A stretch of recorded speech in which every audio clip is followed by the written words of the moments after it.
know if you want to fundraise or not to fundraise? Are you unsure? Well, today's video is here because I deal with a lot of founders every week who never know whether they should be fundraising or bootstrapping or whether to raise money or not. So we're going to talk about the 3 questions that you can ask yourself to help make it easier, and then 3 tips that you can use to also make it easier.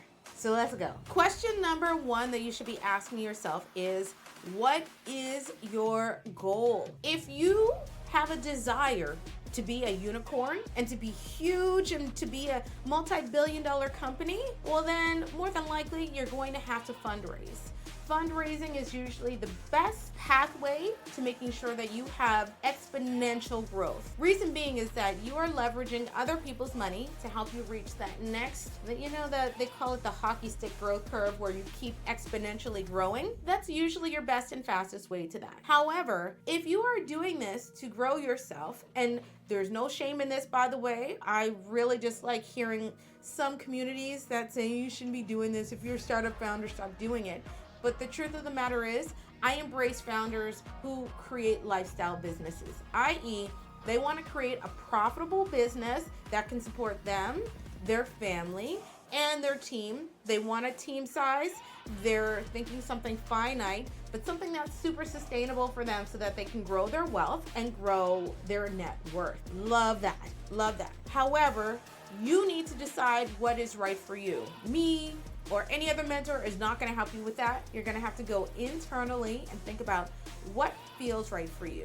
And you're going to see that feeling thing come up again before the end of this video. The next question is, how big do you actually want to get? Do you want to be a global brand that everybody knows? We know the unicorns that already exist out there. Is that your end goal? Again, if you do have the vision of being that big and having that big of an impact on the planet, again, you're going to have to fundraise. You have to leverage. You have to use economies of scale, which is when you get $1 million in, you can turn that $1 million into 50 million. That's just the name of the game. If you want to make your life easier and the life of everybody on your team easier, know what your size is and be realistic. This is also very helpful when it comes to recruiting team members, because if you're good, literally going to maybe $20 million annual revenue and that's it, and you can sustain yourself, your family, and your team on that, and incremental like 5 to 10% growth every year is enough for you, then just be honest with it for anybody who's looking to join your team or what you're coming into the stage to do. And you know what? The truth is in you knowing how big you want to be. The last question, and this is super important and too many founders overlook it, is how big is your market? If you're doing something that affects small to medium-sized business owners globally, like they can use your solution anywhere because it's a fintech solution, or it has to deal with the accounting for small businesses and entrepreneurs. Well, guess what? That's a super huge market. It's going to take a lot of work, though, for you to dial in and understand who your ideal customer profile is. However, it's a pretty big market, and you can actually defend it if you were to fundraise with, just throwing this out.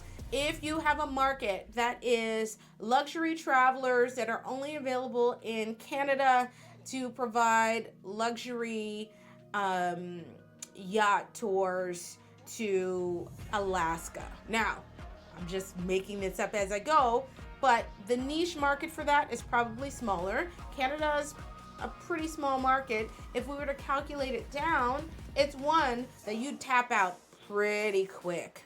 I mean, I'm from Canada and you couldn't pay me enough to go in the cold to Alaska. Peace out, baby.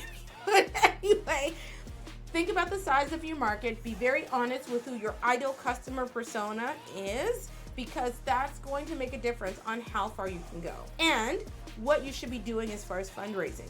The likelihood you're going to get an investor who is very keyed up on the second idea, unless they've always wanted to go to Alaska and it's a friend and family kind of fundraise you're doing, they're not going to be in it. Any institutional investor is going to look at the second one and be like, you must be crazy. There's no way. This market is so finite and super small. Where's my money? How am I making my money? Which is another thing you have to be aware of when you want to fundraise. Your investors are always going to be asking, where's my money? So get ready for it. So those are the questions you can ask yourself. Now let's talk about the tips that I can give you if you're considering to fundraise or not to fundraise. The first question you should be asking yourself is, what is my why? What is your why? Why are you doing this? Do you want to be featured on Entrepreneurship Magazine, in Forbes, on Inc., and you want that profile? You want to be a big player in the global ecosystem of founders. Is that what you want? I mean, listen, if that is what you're aiming for, then go for it. And when you go for it, you have to go all in. However, just be aware that when you do that, there's a lot of transparency you need to provide. You need to show that you know how to sell. You need to know your market. You need to know how big you can grow. You need to have that trajectory built out in order to get an investor super excited and say, listen, if this does well, it's going to make this amount of money. And you need to be able to back it up with your numbers and your traction. Absolutely fine. Again, if you want to be fully independent, make your own schedule, travel, be known in the local circuit for what you're doing, and have something that is reliable that you can support your family and your team on, again, it's all on you. But you need to ask yourself that question and be super honest, because a lot of things ride on which answer it's going to be. Now, if you're unsure, even after asking what's your why, my sincerest request to you is to go back and really figure it out. What works for you? What do you want?